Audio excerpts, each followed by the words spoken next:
Okay. Magandang umaga ulit sa lahat. Simulan muna natin habang inaayos ni Rene yung kanyang presentation. Although malapit na matapos yung natin dito sa grupo natin sa pagbibigay ng kaalaman at mga impormasyon sa ating mga kababayan dyan sa abroad. At ganun din sa mga OFW na nasa Pilipinas na. At sana patuloy natin itong gagawin ng ating mga aktibidades sa tulad nito para ma-share din natin sa iba yung mga impormasyon na dapat nating malaman na mayroon pala tayong katuwang. So salamat ulit sa bantay at kasangga ng mga OFW sa pagkakataon na makasama kayo at sa ganitong pagkakataon din maipabot namin kung anong pwede namin maibigay siya. Okay, ang background pala nitong ating Kakao program at saka Coffee Lending program, ito ay nagsimula kasi sa isang problema naman natin sa Pilipinas. Actually ngayon, ang coffee natin na iniinom sa Pilipinas, 70% ng kapeng iniinom natin sa Pilipinas ay imported. So kung titingnan natin, napakalaki pala ng requirement natin na kailangan punuan locally. So problema natin, wala na talaga gaanong nagtatanim. Unang-una dahil ang yung mga dating coffee farmers natin medyo matanda na at malakas kasi noon ang ating coffee production. So ang mga tao, yung mga anak nila, naging professional, ayaw bumalik dun sa farm para mag-coffee farming ulit. So, nasa mga cities na sila, gusto magtrabaho na sa Makati o kaya sa BGC o kaya sa ating Ortigas centers. So, medyo malaki ang problema. So, ang ibang farmers, dahil wala nang second generation na farmer, ang naisip nila, ibenta ang mga farms. So, ang kasunod na nangyari, na-convert na into mga subdivision. So, malaking problema natin. So, naglabas kami at saka yung ating Department of Agriculture na mga teasers na kailangan natin suportahan itong coffee at cacao production. Kasi nag-i-import na tayo at mukhang palaki ng palaki ang percentage ng importation. So, nagkaroon kami ngayon ng special lending program. Okay. Ito, hindi ko na i-ano kasi dati na yan, na nakita nyo na yan. So, ito ngayon, bago ako magsimula sa actual presentation, kung nakikita nyo ito, isang unggoy na hinahabol ng isang lion. Ano ba ang kwento nito? Sino ba sa inyo nakapanood na ng Lion King? Pakitaas ang mga kamay. Sa mga nakapanood, ang tingin nila sa Lion King na movie ay isang pangbata na movie. Actually, kung akong titingin sa Lion King, ito ay isang for adult movie. Cartoonized lang siya na for adult. For adult kasi ang tema nito ay tungkol sa tinatawag nilang circle of life. Diba? Gulong ng buhay. So maganda ngayon ang buhay mo dahil nasa abroad ka, may trabaho. Posibleng darating ang panahon na mawawalan ka ng trabaho dahil wala ka na sa abroad. Paano pag-uwi? So yun ang tinatawag natin circle of life. Ngayon, maliwanag. Sunod na araw, medyo madilim. Pero dahil nasa kadiliman ka, hindi yan ibig sabihin katapusan ng buhay. Mayroon pang liwanag na darating. Kaya mayroong resurrection. Kaya kung tignan mo ang tema ng Lion King, ito ay birth. Nagsimula sa pagkapanganak, tapos nagkaroon ng, nawala siya sa landas, nagkaroon ng rebirth, at may resurrection. So ano ba to? Sabi nga, you follow old Rafiki. Sundin daw natin si Rafiki because he knows the way. Pero may kwento ito na malayo doon sa Lion King. Ito, tungkol sa dalawang OFW. Para ang isang OFW, isang inhinyero galing sa Saudi Arabia, At dahil siya ay ASEAN engineer, pero nawalan siya ng trabaho sa Middle East, umuwi ng Pilipinas. Pagdating ngayon sa Pilipinas, wala rin siyang magawa kasi wala siyang preparasyon para sa kanyang reintegration or pagbabalik sa kanyang komunidad. So naisip niya dahil ASEAN engineer siya, na kailangan, sabi niya, pupunta na lang kaya ako ng Singapore. Mukhang maraming oportunidad sa Singapore. So pagdating sa Singapore, naghanap siya ng trabaho. Dala-dala yung kanyang credential na siya ay ASEAN engineer. So pagdating doon, hanap siya ng hanap. Unfortunately, sa Singapore medyo may kahirapan din kasi madami palang pumuntang OFW para maghanap ng trabaho. So, nawala na siya halos ng pag-asa. Hanggang sa isang araw, nakita niya yung announcement. Wanted worker. Sabi niya, wanted worker for Singapore Zoological Garden. Ay, sa zoo sa zoo pala ito ng Singapore. Ang qualification lang na sinasabi, kailangan may with experience in circus. Sabi niya, galing ako sa perya. Marunong ako. Sabi doon, kailangan lang marunong mag-tumbling, gano'n, magpa-serko-serko. Sabi niya, marunong ako niyan. So pumunta siya, nag-apply. Tinanong siya, marunong ka bang tumalon? Sabi niya, marunong. Marunong ka bang mag-tumbling? Yes, marunong din. Marunong ka bang maglambitin dito sa mga kahoy? Marunong. So tanggap. Sabi niya, anong trabaho ko? Ito, isuot mo. Yung pinapasuot sa kanya ngayon, costume ng isang unggoy, chimpanzee. Sabi niya, isusuot mo yan kasi kahapon namatay yung pinaka-main attraction namin na unggoy. Namatay siya. So kailangan ipatuloy habang hindi kami nakahanap ng replacement na unggoy. Merong kapalit muna. So mag-costume ka muna, mag-act ka doon as unggoy. Magpatalon-talon ka doon, mag-serko-serko ka, lambitin ka sa mga kahoy. Ganun lang gagawin mo. Sabi niya, kaya-kaya yan. So, parang nilunok niya na yung kanyang ego, yung kanyang, sabi niya, pagiging engineer dahil wala talaga mapuntahan. So, sinuot ang costume. Pumasok sa cage. Una, patalon-talon siya hanggang sa nakita niya pumapalakpak yung mga tao. Dahil likas siyang galing sa isang perya na mahilig naman sa atensyon ng tao, lalo siyang ginanahan ngayon. Palambitin-lambitin na siya, patalon-talon, paserko-serko, hanggang sa nagkaroon ng disgrasya. Pagtalon niya ngayon, doon siya napalakas ang talon niya.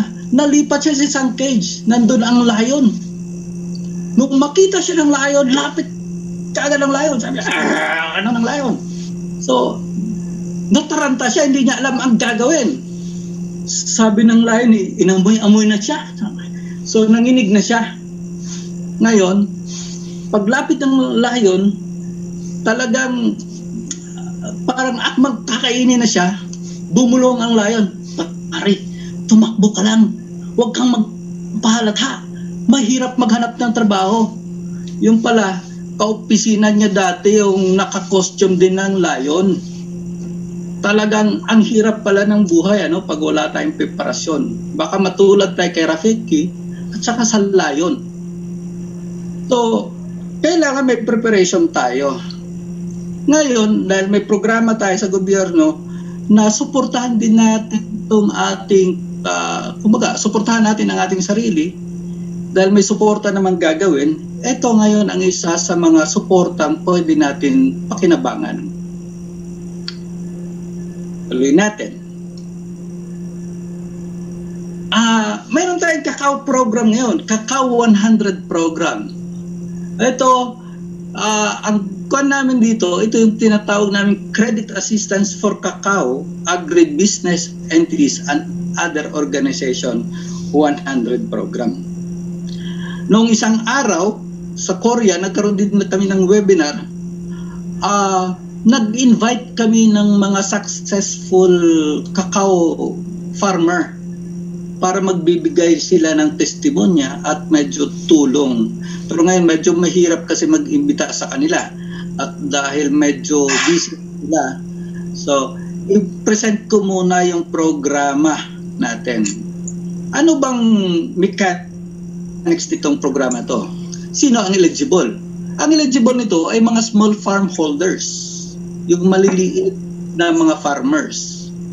Kalahating hektarya pwede na at hindi lalagpas sa hektarya. Pwede siyang sole partnership, sole proprietorship. Pag partnership naman, sole proprietorship or partnership, pwede 5 hektarya at sobra, pwede na siya. Kooperatiba, pwede sobra din. Farmers Association at saka mga organization.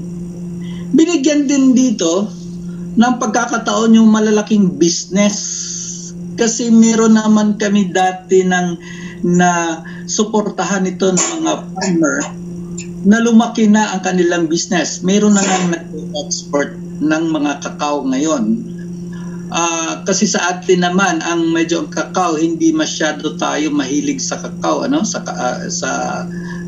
mas coffee drinker kasi ang mga Pilipino. So meron tayong mga nasuportahan na. In fact, meron kami isa noon nasa branches pa ako na nung magsisimula siya sa kakao, kami mga taga Metro Manila branches binigyan ng marching order na pagdating ng December, doon kami bibili ng mga produkto niya para pangregalo sa aming mga top customers namin or clients. So kami lahat, 80 branches kami, doon kami pumunta para bumili ng cacao products niya para ipangregalo, para suportahan din siya. Maliban sa inutang niya, sinuportahan din namin siya. Pero ngayon, medyo malaki na, nagkaroon na siya ng export. So, hindi na kami bumibili doon sa kanya. Naghahanap na naman kami ng mga tutulungan uli na maliliit na mga farmer. So, pwede rin sa LGU o kaya sa countryside financial institution. Ito yung mga rural banks na gusto at ipapautang nila din doon sa mga cacao farmers. So, ano bang pwede dito? Short-term loan. Pwede siyang working capital lang or production. Yung sa mga nursery, kung ang gusto mo lang ay mag-production ka lang ng mga seedlings, nursery yon. So, pwede mo ibenta talaga doon sa mga kan. Pwede siya maging subject or dahilan ng iyong paglo-loan. Term loan, pwede yun sa production, bagong plant or rehabilitation kasi may time na medyo kailangan i-rehabilitate mo yung mga puno. Pwede rin siyang fixed assets. Ano ba yung mga kailangan mo para sa cacao farming mo? O kaya permanent working capital. Okay.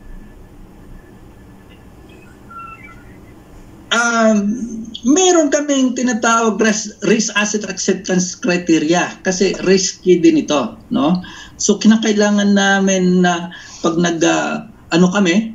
nag-check kami, wala siyang adverse findings o wala talaga siyang mga hindi magandang findings, like halimbawa may utang siya dati sa credit card na hindi na nabayaran at nireport ng bangko doon sa ating credit bureau, abay mukhang mahirapan tayong magpa-approve, diba? O kaya may kaso siya sa korte na hindi pa na-clear, wala pang decision, medyo wala rin tayong magagawa. O kaya, meron siyang mga kaso sa NBI. So, kasi nag-check kami. May police record siya o kung ano man. Chine-check namin yon dahil number 1 talaga sa amin, yung character. Mayroon talaga kaming tinatawag kasi sa evaluation namin ng isang applicant na 5 C's daw. Sa libro yan, sa libro, may tinatawag tayong 5 C's of credit. Yun ang tinitingnan. So, ang unang C is character. So, kailangan wala siyang kaso, walang problema. Tapos, ang pangalawang C is capacity. Defined ba yung kanyang sources of repayment? doon kanyang plan ay kaya niyang i-service kasi medyo matagal pa itong, hindi naman kaagad in 1 year mayroon ng production itong yung kakao mo. Wala pa to. Or possibly rin na in 1 year mayroon ka nga pero kunti lang kasi nag-rehab ka lang. So kailangan doon sa cash flow na sasabihin mo, ma-define mo ang payment sources mo. So, at least 100% no, ang debt cover. Kaya mo 100%. Okay. Kung yan ay may track record ka na at least 3 years, profitable operation. Pero kung hindi naman, may startup ka, pwede rin naman, tingnan natin yung project proposal mo. Yung condition, pangatlong C, condition, positive at favorable ang outlook ng industry. So, kung tingnan natin ngayon, dahil kailangan natin, nag-i-import tayo, although dito sa kakao, nag-i-export tayo, ano ba sa labas ang outlook? Marami bang buyer sa labas? Yes, marami.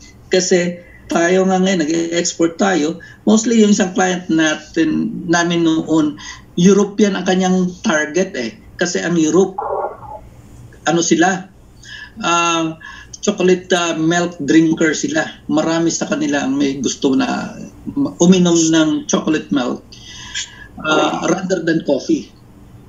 So, yung capital naman, ang apat na C, yung debt equity ratio, dapat ang hindi lalagpas sa 85% ang kanyang utang.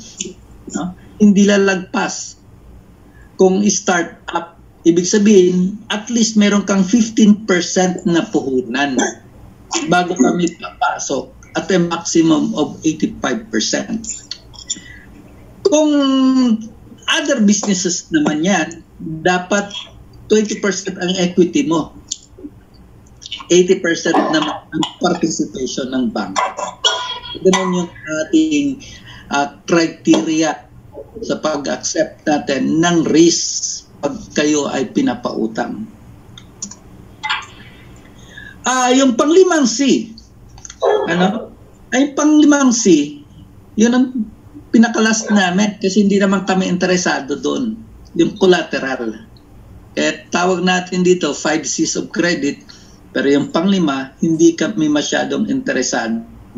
Kasi wala naman kaming interest na pumasok sa isang real estate business. Anong gagawin namin sa bahay at lupa mo? Ibenta namin kung hindi ka makabayad. So pinakalas yun sa evaluation namin. Kailangan masatisfy muna yung 4 na criteria. Ito yung mga posible nating i-finance. Nursery, yung magpapatubo ka lang ng planting material. No? Pwedeng new plants. Ito, magtatanim ka pa lang. Nakabili ka sa nursery, magtatanim ka pa lang. Pwede namang rehabilitation, yung matagal ng mga cacao trees, medyo humina na ang production, mayroong process yan sa rehabilitation. Pwede natin, pag ganyan na, pag interesado ka lang pumasok, pwede ka na magtanong-tanong, mayroon pong taga-Department of Agriculture na talagang mga marurunong nito kung paano sila rehab, paano ang plantation, paano magsisimula. Meron tayong mga technical experts na pwedeng maimbita or makonsulta. Libre naman po yun. Pag kayo interesado, punta lang kayo sa Department of Agriculture. Tapos, sa Department of Agriculture, tingnan nyo rin. Magpapatulong kayo kung yung lupa mo ba ay suitable para sa kakao. Baka naman hindi siya maganda para sa kakao. O yung lugar mo. Kasi sa Department of Agriculture, naka-plot yung buong Pilipinas, na-identify kung anong mga crops per region, per town, per province. Naka-plot yun kung ano ang magandang klaseng crop dyan sa lugar mo. So, hindi din basta-basta pala na dahil mayroong financing, mayroong kang lupa, pwede ka na magsimula. Hindi ganun. No? Baka po pagkatapos ko dito ano ka kagad, na-excite ka, gusto mo na magsimula. Patingnan mo rin muna ang lugar mo sa Department of Agriculture. Magpatulong ka kasi nandyan sila para tulungan tayo. Okay? So, pwede rin yung post-harvest facilities. No? Yung fermentation, dryer, warehouse, o kaya kahit yung mga trucks na kailangan sa delivery or hauling ng products, pwede siyang i-finance ng Land Bank. Kung gusto mong pumunta sa ating processing or manufacturing, pwede rin. Or working capital.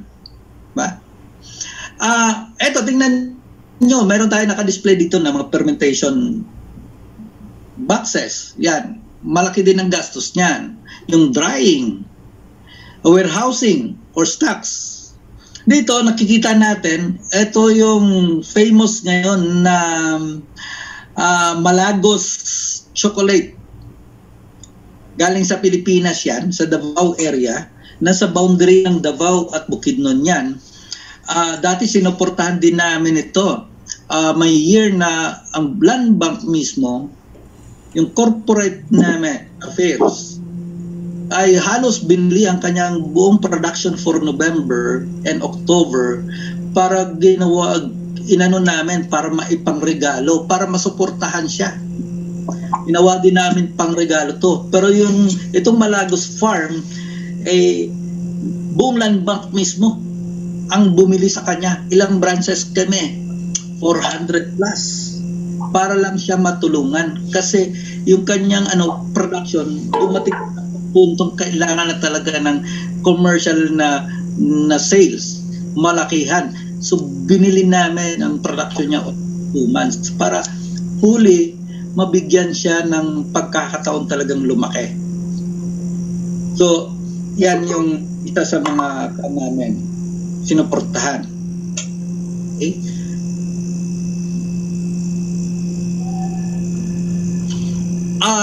Loanable amount. Ito, based sa actual needs, but not more than 80%. No? Meron kasi silang mga computation yan kung ano talaga ang mga requirements. Meron ka rin proposal, ano ang paggagastusan mo. So, makikita naman yan during the processing. I-evaluate yan ng account officer. So, pag nakita niya ito, i-evaluate niya, titingnan niya, ano bang costing nito? Tapos, 80% yan, sasagutin ng bangko pag nag-qualify ka na. Ang interest rates nito, market rates. Kung ano ang, pero usually, mababa naman sila ng bank sa market. Sa ngayon, nasa 6% or lower. Hindi ko nakita yung latest namin na rate. Okay? So, pag term loan na ito, meron kami, dalawa, short term, 1 year lang siya pa mga working capital, usually kasi i-roll mo lang yan, pwede ka naman mag-reloan after 1 year. So, usually pag working capital, yung cash lang na pinapaikot, 1 year lang talaga yon. Ang pangalawang term, yung tinatawag natin na term loan, depende po yun sa activity na ating i-finance. Kung bagong plantation po yun, 7 years, no? From the initial drawdown. So, ibig sabihin, pagka-initial release, 7 years yung time mo to repay the loan. Pag rejuvenation lang o rehabilitation lang, 3 years ang maximum. Pag fixed asset, based yun sa economic useful life ng project. O halimbawa, yung warehouse, pag medyo maganda ang plan mo, sabihin natin na, ito, useful life niya, ang replacement mo nito after 5 years. So 5 years. Within 5 years dapat mabayaran mo kasi after 5 years, replacement period na yon. Magpapalit ka na ng mga gamit. So, ganun siya ang ating kan. So, ang grace period nito sa principal, depende rin po sa cash flow din. Pwedeng 3 years, no? pwede siyang 1 year for rejuvenation or rehabilitation. Anong ibig sabihin ng grace period? Itong grace period na sinasabi, ito yung panahon kung saan hindi mo kailangan mayaran ang principal. Interest lang muna. Para yung principal, kung pinapaikot mo man siya, ma-maximize mo ang utilization. Okay? Hindi nababawasan yung kapital mo. Interest lang from the income. Okay?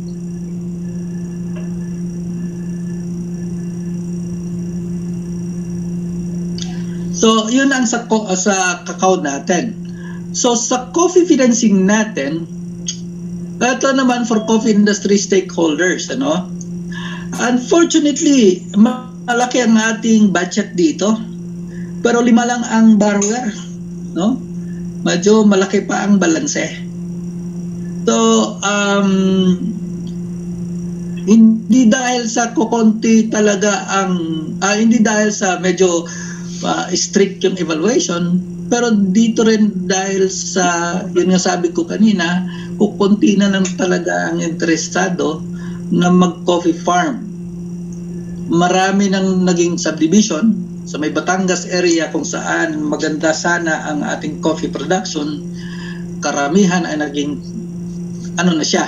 naging industrial area or nagiging subdivision na siya. So, medyo humina. So, ngayon, may 5 tayong borrower at malaki pa po ang ating malaki pang available. Kasi, ang ibig sabihin ng outstanding balance, siya po ang mga collectible pa lang, 35,690,000. So, ibig sabihin yan, 82 yun na yung aming original budget for this. 82 million pa na aming na-release, pero ang outstanding, kung natitira na lang na collectible is 35 million. So, ibig sabihin nito, medyo maganda rin pala ang kanyang business kasi malaking portion na ang aming nakolekta. Pero 5 borrowers lang yan, ha? Ay, total na na-release namin 82 million pesos na sa 5 borrowers. Okay, sino bang eligible dito? Ang eligible kahit sino naman, pero ano bang project nila? Mother plant or parent clone garden. So, mother plant, yung unang-unang plant na ipopropagate. So, ito sa mga nurseries natin, no? Pwede siyang i-finance. Pag nag-develop ng bagong plantation, pwede rin siya. Wala pang tanim yan. I-develop pa lang. No? Hindi pa kasama ang kanyan. I-develop, tapos saka lang magtanim. Tapos replanting. Papalitan mo yung ibang nagkal ka kasi, nagputol ka na ng ibang plants. Pwede kang magpalit. So, okay rehabilitation din. Pwede. At saka yung post-harvest facilities. Okay.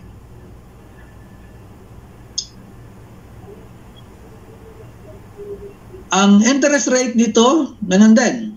Prevailing market rate per sector classification. Tapos yung repayment period, 5 years din for production loan. Working capital, 1 year lang.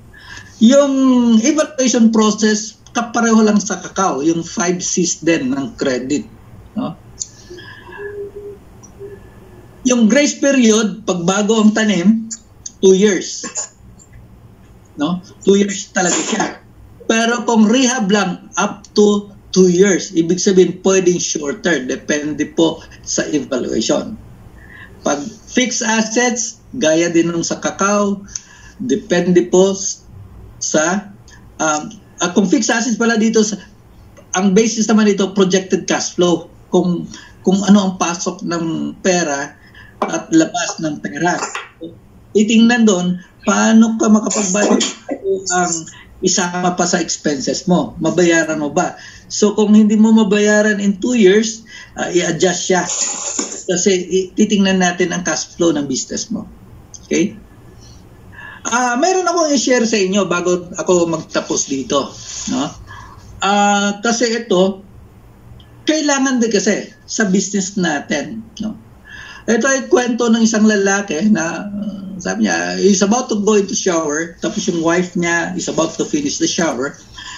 When a doorbell rings, the wife quickly wraps herself in towel and runs down. So, papasok pa lang si shower sa lalaki, patapos na si babae, pero may nag-doorbell, si babae ang bumaba. So, pagbukas niya ngayon ng door, nandun pala si Juan, yung kapitbahay nila. But before siya makapagsalita, ang babae, sabi ni Juan, I'll give you 20,000. Ibagsak mo lang yung towel mo. Kasi nakarap lang siya ng towel. So, after that, isip si babae, sabi niya, sayang. Wala namang mawawala sa akin kung ibagsak ko ang towel. 20,000 yan. So, ang ginawa niya, binagsak niya yung towel, nakatayo siyang hubad sa harap ni, bakit ba? Kay Juan. No? So, pagkatapos na makita ni Juan na nakahubad yung kanyang kapitbahay, binigay niya yung 20,000 at umalis na. So, si Maria naman, kinuha niya yung towel at ibinalik, tapos umakyat na. Bumalik siya sa bathroom ngayon, nandun yung asawa niyang si Pedro. Nagtanong, sino yon? Sabi ni Maria, si Juan, yung ating kapitbahay. Sabi ni Pedro, great, ayos. May sinabi ba siya tungkol sa 20,000 na utang niya sa akin? Ito ngayon ang moral ng story. If you share critical information pertaining to your credit and risk with your stakeholder in time, you may be in the position to prevent avoidable exposure. Gaya din ito, pag mayroon kang nangutang ka na ngayon sa land bank, mayroong mga critical informations na delikado, dapat rin i-disclose mo sa amin. Kasi baka may mga pangyayari na bigla kang hindi kami naka-assist sa iyo, hindi namin na-evaluate ng gusto yung application mo o yung pangangailangan mo. So hindi ka rin namin talaga natulungan. Bagkus, ibinaong ka namin sa isang utang. So dapat, pag pumasok ka dito sa isang kontrata, kailangan, kasi stakeholder na rin kami doon. Ikaw as stakeholder din, dapat i-share mo rin sa amin ang impormasyon. Diba? So, hindi ito pwedeng one way kung gusto mong pumasok sa isang pag-uutang para sa isang business. Dapat may full disclosure tayo.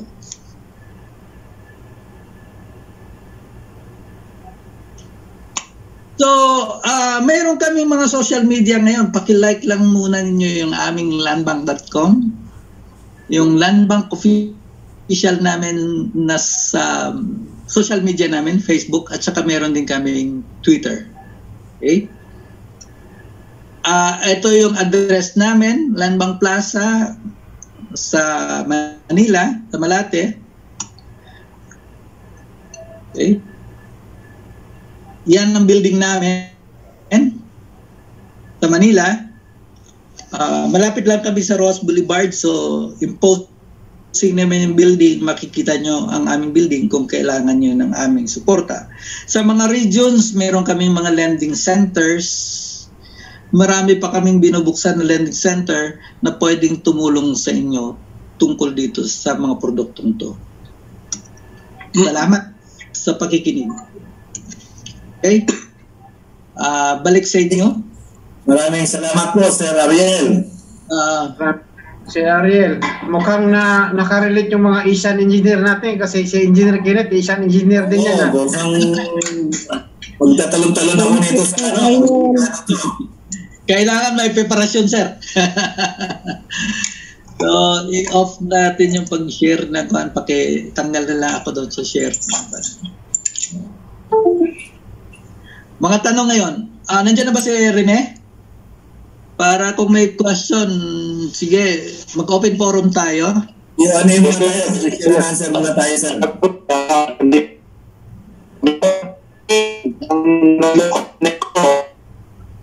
Nagluloko ang net ni Rene. Net ko. Ano ko isang landline eh. Okay. Sige. Ipunin na siguro natin ang mga katanungan. Sir Rene, ituloy po na muna namin yung question and answer sa presentation ni Sir Ariel po. Sige. Ipunin natin sa kanya. Tapos kung ano man, ibalik na lang sa inyo. Ano? Tingin ko, pag-ibig, mamaya pagloko na rin, hindi ko i-share, na rin sa akin. Okay. Sir Rene, choppy po talaga yung linya niyo. Kahit ngayon, choppy po. Hindi namin maintindihan yung... Okay lang, sir. Okay lang. So, let's move forward. Punta na tayo po sa question and answer kung may mga katanungan tayo. Mayroon isang dito nakuha sa chat box natin from Adoracion.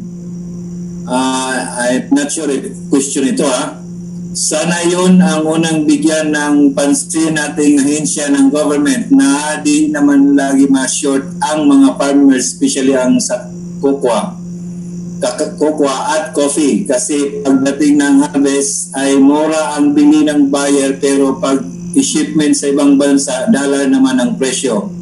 Dahil ang coffee at cocoa ay isang beses lang mag-harvest sa isang taon. Any comments, Sir Ariel? Actually, meron naman tayong mga suporta. Kailangan lang talaga makipag-ugnayan sa ating Department of Agriculture, kasi pati naman mga ganyan, kung minsan marketing ay sinusuportahan nila. In fact, meron na tayong mga commercial producer, sila mismo ang nagpa-plant, sila rin ang nagpo-process, sila rin ang nag-export. Yan ang mga commercial side. Pero nagsimula sila sa maliit na plantation. Gaya ng sample ko kanina, yung ating Malagos Farm, nagsimula yan sa maliit.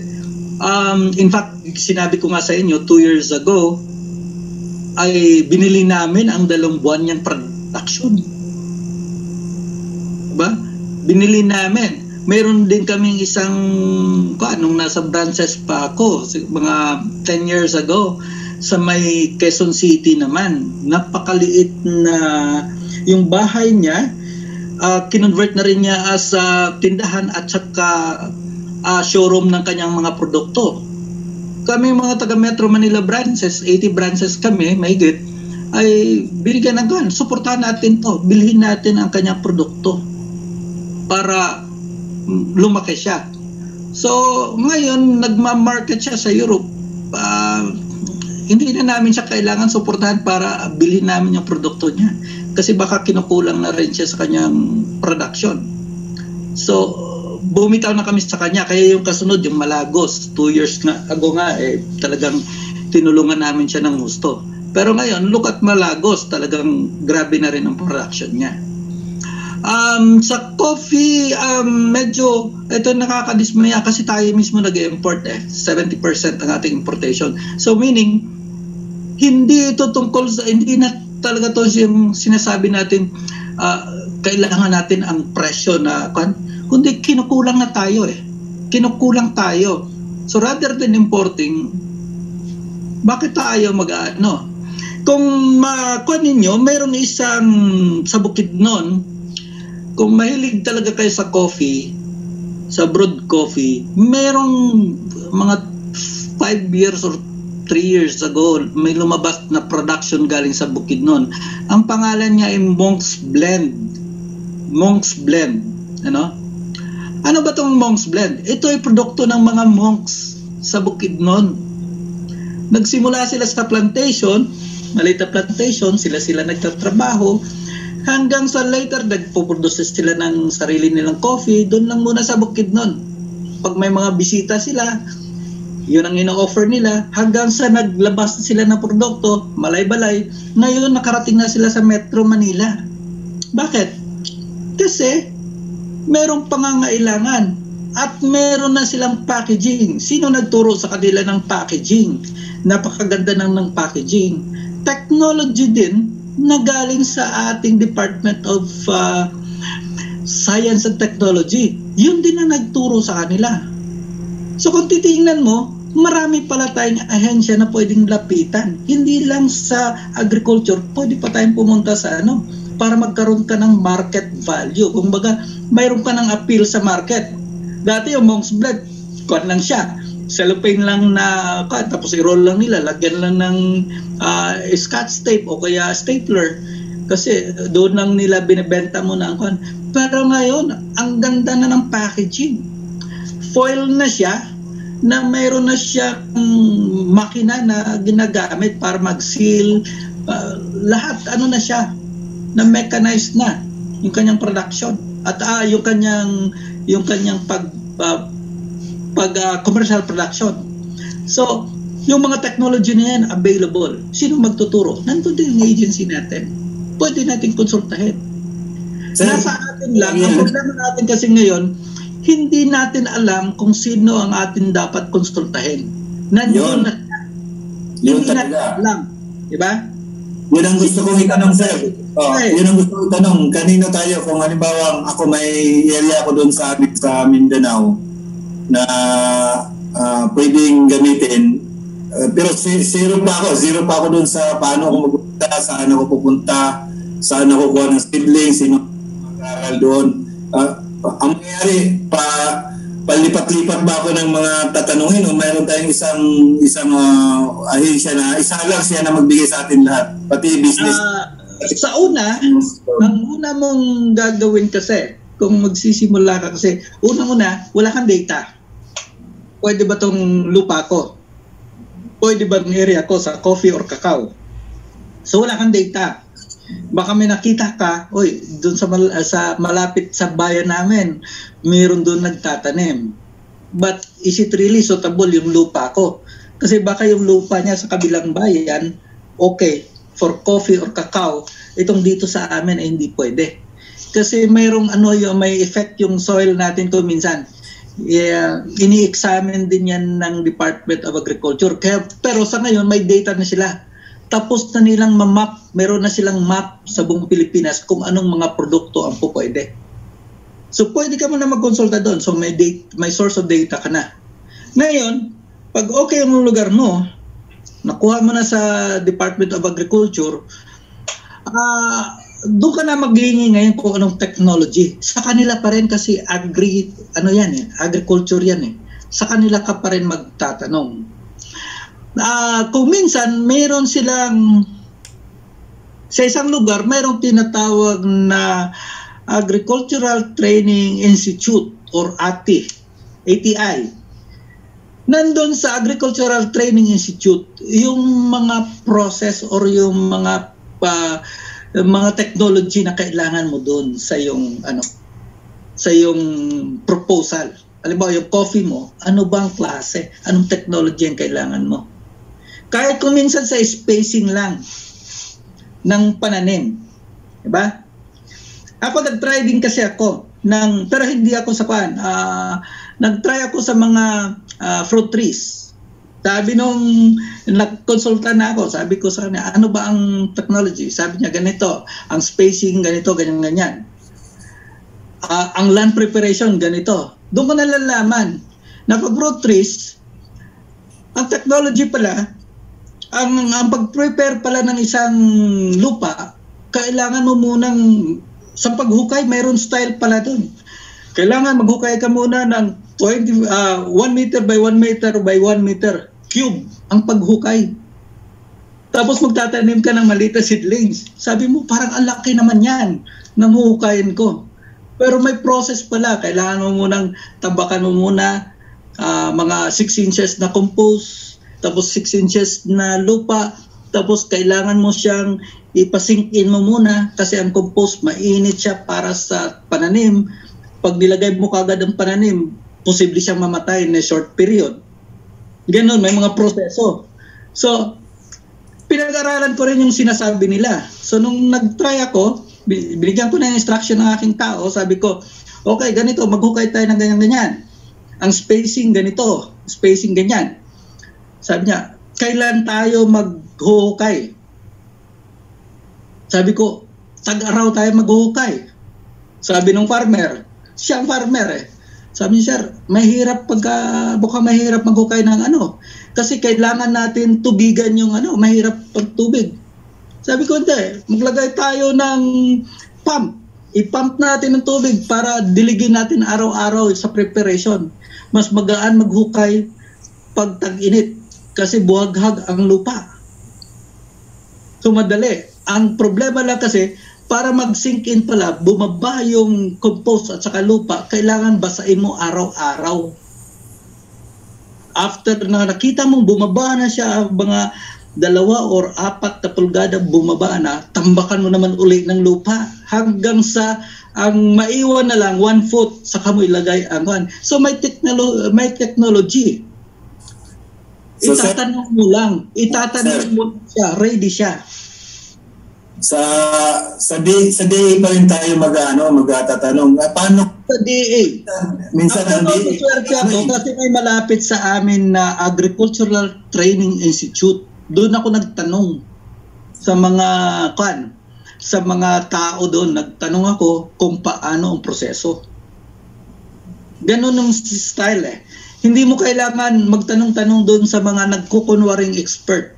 Just go directly to agriculture yan. Punta ka sa Department of Agriculture. Meron talaga silang eksperto dyan. Kung wala sa bayan mo, posibleng ituro ka nila sa regional office.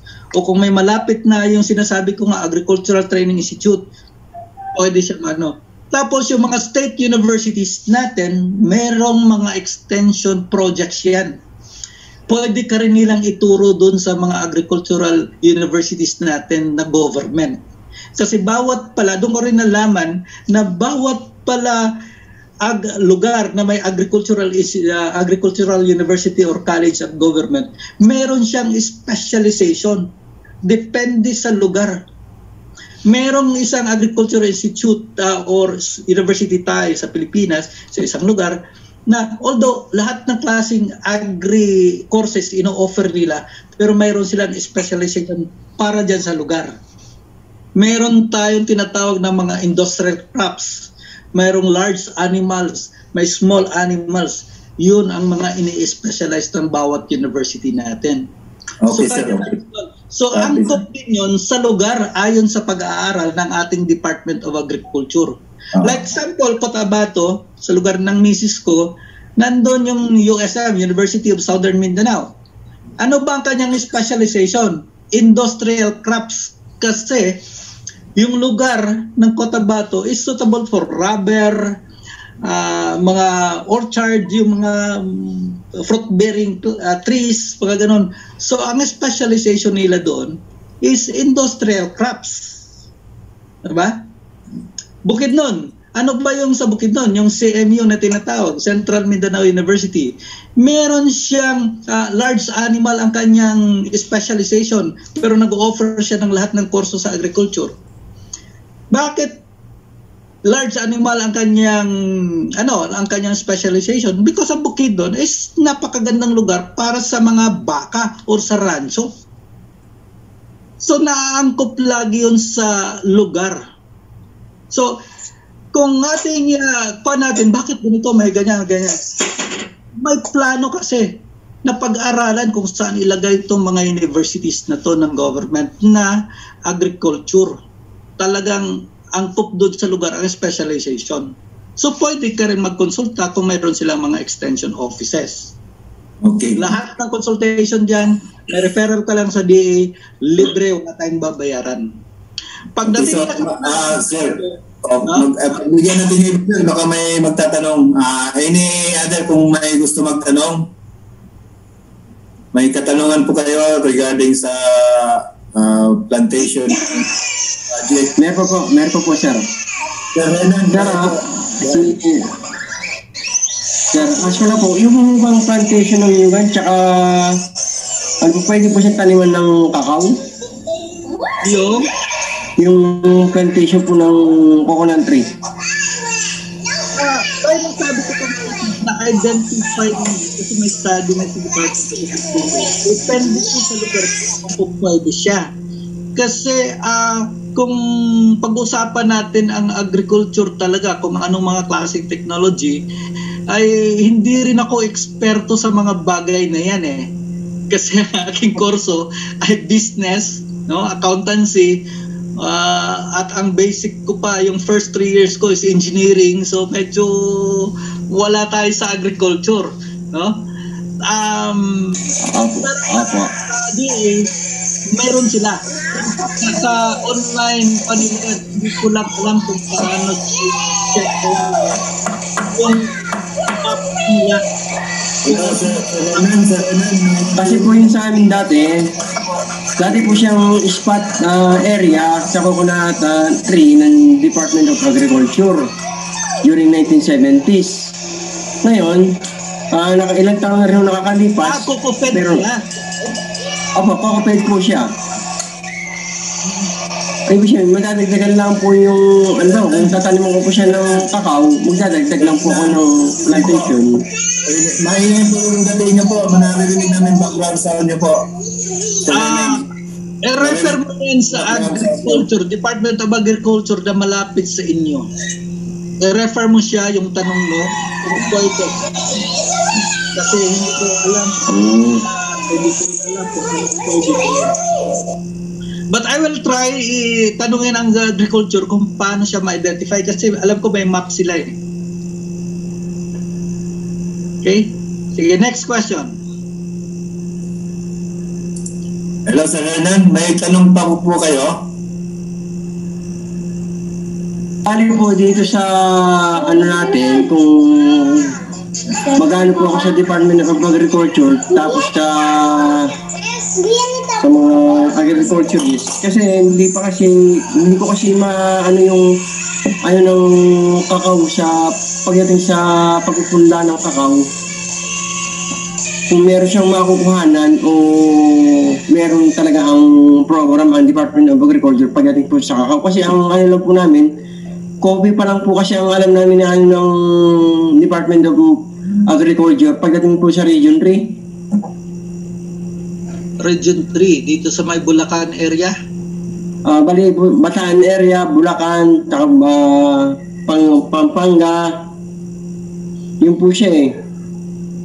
So, sorry sir kasi di ko alam kung ano ang kanila, ang may sagot ni DE. So, sa kanya ka talaga magtatanong. No? Kasi sila ang expert na sinasabi natin pagdating dyan sa mga bagay na yan. Ito na po sir, isa pa po. Yung sa short term po, paano po ang process halimbawa 4 months to 6 months na po, mag-harvest na po siya? Anong kailangan mo? Working capital lang? Bali po, mag-loan po ng short term, pero bali sweet potato po siya eh. Sweet potato. Sweet potato. Wala kasi kaming program para sa sweet potato ngayon. Ang pinag-uusapan natin dito ngayon yung ating kakao at saka coffee, ano? Wala. Oo nga po. Kasi nga po yung... Check ko. Kasi po yung tataniman po ng kakao, kasi madamo po siya. Ngayon, pag nagtanim po ako ng kakao, hindi naman po pwedeng kakao lang din po yung tatanim. Kasi magtatanim din po ako ng mga short na halimbawa, kamote, sitaw, gano'n po. Sir Hernan, excuse me, maputol po kita ha. Yung sa presentation kakao po coffee kasi anyway sinabi naman po ni Sir Ariel na sa DE lang po tayo kasi hirap po tayo makapag-interpret sa mga technical sa agriculture po. So I think more sa pagre-research natin doon sa DE as advised by Sir Ariel. Ililimit lang po natin yung natin sa kakao opportunity at saka yung lending na maibibigay ng land pa po. Kasi mayroon pa si Sir Renato, mag-aantay pa po. May time pa. Kunti na lang po yung time natin. 12 na po. Sige. Po natin, pasensya na po. Okay. So, kung may tanong pa, short na lang po ang tanong at saka yung sagot po natin, Sir Ariel. Si Sir Almeri po yung magtatanong tayo, nagtaas na kamay. Brother Almeri, go ahead. Yes. Brother Almeri, nakamute ka. Sir. Yes, sir. Natanong na, sir. Natanong nyo na yung tanong. Naitanong na. Sige, any other may magtatanong pa? Si Prince Rimlin na kanina, nakita ko nagtataas ng kamay. May 5 hektarya yata to si Prince Rimlin. Nagtataas ka ng kamay. May tanong ka? Kanina pa yata yan, sir. Hindi niya lang na-lower. Hindi pa na-lower. Akala ko, Kanina pa lang po yun. Anyway, ang main dito idea is that Land Bank is offering, pagdating sa cacao at coffee plantation, Land Bank is mayroong program na naglaan ng pondo para ipahiram sa ating mga farmers. So, hindi lang naman siguro sa atin, kung mayroon tayong mga kamag-anak, pwedeng mag-join tayo doon na farmers at tulungan natin sila. At sa same tayong kumita. Ako, interesado ako, but as per advice, pupunta ako doon sa local na Department of Agriculture or kung saan man para makahingi muna ng advice paano natin umpisahan yung ano na yan. Kasi wala tayong laban-laban doon basta papasok ka kaagad ng isang business na hindi mo naintindihan, delikado. So we have to be careful also. But ang pinag-usapan natin ngayon is the opportunity that Land Bank is offering na pwede natin i-avail kung tayo ay magsipag lang. And that is para sa reintegration natin. Habang nandito tayo, why not prepare? 1 year, 2 years, naka-prepare. Pag uwi natin, ready na tayo lahat. Pag nag-loan, swak na, di ba? Hindi yung pag-uwi doon, saka pa nag-process ng loan, matagal yon. So for now, at least, the thing here is that mayroon tayong information, pwede tayong maghanda daan-daan. So, magandang po ito. Thank you, Sir Ariel. Kung mayroon po kayong i-short na lang dagdag para balikan na po natin si Sir Renato po. Okay. So, pasalamat ulit ako sa opportunity, no, sa ma-present to. Yung posible nating pagkukunan ng mga ating pondo kung sakaling magkaroon tayo ng proyekto. Sa ngayon, nilimit ko muna dito sa dalawa, coffee at saka cacao, pero ito ang mga sunrise products ngayon. Ibig sabihin, sumisikat siya ngayon. Pataas pa ang trend niya kasi kailangan natin. Lalo na yung sa coffee kasi nag-i-import tayo. So, nandyan na yung oportunidad, nandyan na yung ating kailangan na natin makausap yung tamang ahensya ng gobyerno kasi sila lang ang mayroong kapasidad o mayroong kakayahan na mag-assist sa atin as far as technology ang kailangan. Huwag tayong mawala ng pag-asa kung medyo may kasupladuhan kuminsan yung nasa lugar natin mismo, ano? Kung sa bayan mo ay hindi mo makonsulta ng maayos yung iyong Municipal Agricultural Officer, yung MAO nila na tawag, MAO. So pwede tayo sa probinsya o kaya sa regional offices ng Department of Agriculture. Kung meron naman kayong malapit na universidad ng ating gobyerno na mga agricultural universities or colleges, pwede kayong pumunta sa kanilang mga extension offices. Ibig sabihin, hindi ibig sabihin na sa labas ng campus, pero mayroon silang mga extension projects, hindi lamang para sa estudyante ito, kundi para sa mga taong malapit dyan na pwedeng kumonsulta sa kanila. Part yan ng kanilang parang social service sa mga tao kasi hindi lang naman talaga sila create para lang sa estudyante, para sa lahat ng mamamayan yan. So, puntahan nyo sila. Sayang po ang mga available na mga kaalaman na pwede nating makuha at may apply at pwede nating magiging isang source ng income. Nais ko na sanang by next week magkaroon ulit ng isang webinar with Kasangga. Kasi may naglalabas ngayon ang ating gobyerno ng isang produkto. Ang tawag nila is Premium Bonds. Ito po ay isang treasury bonds na pwede nyong i-invest. Pwede kayo mag-invest at posibleng manalo kasi mayroon din silang pa-premyo dito sa mga investors. Pangalawa po itong pagkakataon na ilabas nila itong produktong premium bonds. 1 year lang po ito. So, kailangan kasi ng gobyerno ngayon mangutang. So, naisip nila, kaysa naman magbayad sila sa labas, no? Mangutang sila sa World Bank or sa kung saan man, tapos magbabayad sila ng interest, di sa mga tao na lang, sa Pilipino na lang nila ibigay ang oportunidad na kumita kahit papano kung mayroon kayong mga natutulog na pera. So, kausapin ko muna yung grupo na sila ang nag-manage nitong portfolio na to para sila mag-present. Pero baka by Friday, next week, aking i-schedule sila para mag-present sa inyo. Sana mabigyan kami ulit ng pagkakataon. Salamat.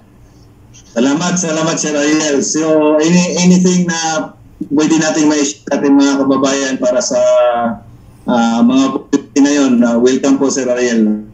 Sabihin niyo lang po sa atin kung paano natin na ma-disseminate agad yun, para ma-disseminate natin yung information. So, thank you sa presentation niyo po. Ulitin ko, yun ay opportunity na sinare sa atin ni Sir Ariel. Sabi nga niya, wala pa lahat yung budget na naka-allocate para utangin ng farmers. So, ibig sabihin marami pa ang pwedeng utangin doon. So, prepare na lang tayo. This is not one shot. Hindi pa yung pag-gising mo, tapos na. 6 months, 1 year preparation. Tama-tama to sa atin, lalo na kung nandito pa sa abroad. Mayroon time tayo to prepare. Thank you once again, Sir Ariel. And then,